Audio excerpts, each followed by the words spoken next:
Bayangkan fenomena hari ini.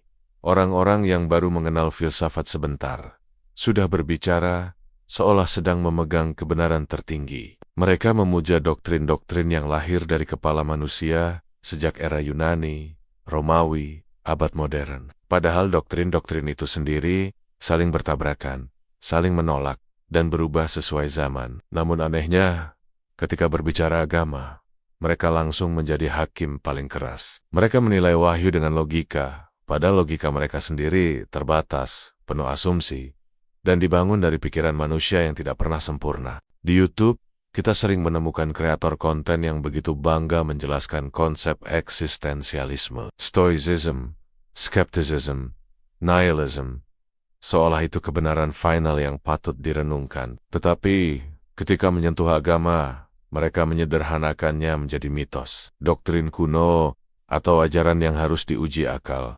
Ironisnya, ajaran agama yang mereka rendahkan itu belum pernah mereka pelajari secara serius. Tidak membaca sumber primer, tidak menelaah tafsir, tidak mempelajari ilmu hadits, tidak memahami metodologi istidlal, tetapi berani menghakimi. Fenomena ini sebenarnya pernah diingatkan oleh Allah, firman-Nya.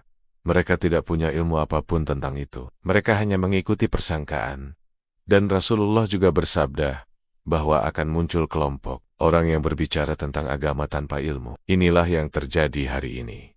Orang bicara sesuka hati tentang wahyu, tetapi terhadap filsafat mereka tunduk penuh hormat. Padahal agama tidak anti logika. Islam justru mengangkat akal, tetapi menempatkannya pada posisi yang benar. Akal dipakai untuk memahami wahyu, bukan menghakimi wahyu. Imam Syafi'i berkata, siapa yang menjadikan akalnya hakim atas Al-Quran dan Sunnah, ia telah tersesat.